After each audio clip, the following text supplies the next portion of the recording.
عزیز طلباء و طالبات، صفا اسلامک اسکول کی جانب سے آپ سب کو خوش آمدید۔ پیارے بچوں، السلام علیکم ورحمۃ اللہ وبرکاتہ۔ پیارے بچوں، آج ہم اردو قواعد و انشاء کے ایک عنوان جو کہ تفہیم نگاری سے ریلیٹڈ ہے اس کے بارے میں ڈسکس کریں گے۔ سب سے پہلے ہم پڑھ لیتے ہیں بسم اللہ الرحمن الرحیم۔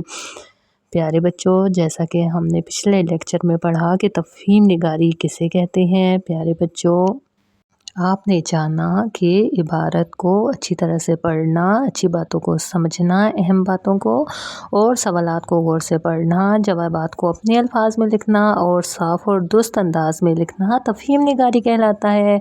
آج بچوں ہم ایک اور پیراگراف کے بارے میں غور سے پڑھیں گے اور اس کے سوالات کے جوابات دیں گے۔ تو بچوں، یہ ہمارا پیراگراف سید جمال الدین افغانی کے بارے میں ہے جو یہ کتاب کے صفحہ نمبر 105 پر درج ہے۔ آئیے سب مل کر اس کو غور سے پڑھتے ہیں، سمجھتے ہیں اور سوالات کے جوابات لکھتے ہیں، اور پھر آخر میں اس میں سے چند الفاظ لیے گئے ہیں ان کے جملے بھی بنائیں گے۔ بچوں، ہم پڑھنا شروع کرتے ہیں۔ سید جمال الدین افغانی سن 1838 میں افغانستان میں پیدا ہوئے۔ آپ کے والد سید صفدر اپنے وقت کے بڑے عالم تھے۔ سید جمال الدین نے اپنی ابتدائی تعلیم اپنے والد سے حاصل کی، یعنی کہ اپنے شروع کی جو تعلیم ہوتی ہے وہ بنیادی تعلیم۔ پھر مزید تعلیم حاصل کرنے کے لیے کابل چلے گئے۔ یہاں آپ نے مختلف علوم میں مہارت حاصل کی، یعنی کہ مختلف علوم یعنی کہ مضامین کے بارے میں آپ نے جانا اور سمجھا۔ اس وقت آپ کابل کے حکمران دوست محمد خان تھے۔ وہ آپ کی علمی صلاحیت سے بھرپور آگاہ تھے، یعنی کہ جانتے تھے کہ آپ ایک عالم ہیں۔ انہوں نے آپ کو اپنا مشیر بنا لیا۔ جو مشیر کسے کہتے ہیں؟ جس سے مشورہ لیا جاتا ہے۔ آپ نے افغانستان میں کافی اصلاحات نافذ کی، یعنی کہ افغانستان کی بہتری کے لیے آپ نے بہت کام کیے۔ آپ کا مشن مسلمانوں کو بیدار اور متحد کرنا تھا۔ آپ چاہتے تھے کہ تمام اسلامی ممالک متحد ہو کر دشمنوں کا مقابلہ کریں۔ آپ ہی کی کوششوں کا نتیجہ تھا کہ ہندوستان کے کئی رہنما میدان میں آئے اور انہوں نے وطن کی آزادی کے ساتھ ساتھ مسلمانوں کے اتحاد پر بھی زور دیا۔ چنانچہ علی برادران، مولانا اسرت موہانی، نواب بہادر یار جنگ اور علامہ مشرقی نے آپ کی تحریک کو آگے بڑھایا۔ آپ اسلام کو دنیا کی سب سے عظیم قوت اور طاقت بنانا چاہتے تھے، لہٰذا مسلمانوں کو اتحاد کی اہمیت کا احساس دلاتے رہے۔ آپ مسلمانوں میں انتشار پیدا کرنے والی قوتوں کے سخت خلاف تھے۔ بچوں، انتشار کا کیا معنی ہے؟ یعنی کہ جو تفرقہ ڈالتے ہیں، جو پھوٹ ڈالتے ہیں اور جو بد نظمی پھیلاتے ہیں۔ جی تو پیارے بچوں، امید ہے آپ کو اس پیراگراف کی اچھی طرح سے سمجھ آ گئی ہوگی۔ آئیے اب اس پیراگراف کے سوالات جو آپ کی کتاب پر دیے گئے ہیں ان کو سمجھتے ہیں، پڑھتے ہیں اور ان کے جوابات لکھتے ہیں۔ سوال نمبر 1 ہے، سید جمال الدین افغانی 1838 میں کہاں پیدا ہوئے؟ تو بچوں جواب ہے افغانستان میں پیدا ہوئے۔ آپ کے والد کا نام کیا تھا؟ آپ کے والد کا نام سید صفدر تھا۔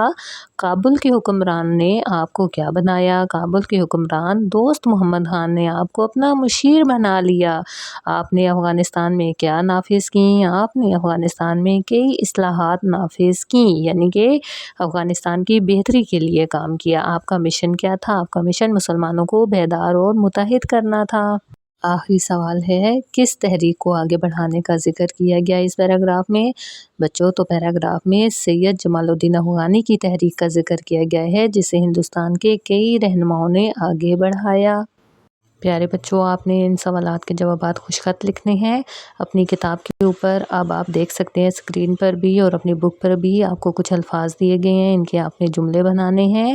آئیے اب ان کے جملے بناتے ہیں۔ جی تو بچوں، پہلا لفظ ہے عالم۔ عالم وہ شخص ہوتا ہے جو علم اور حکمت رکھتا ہو۔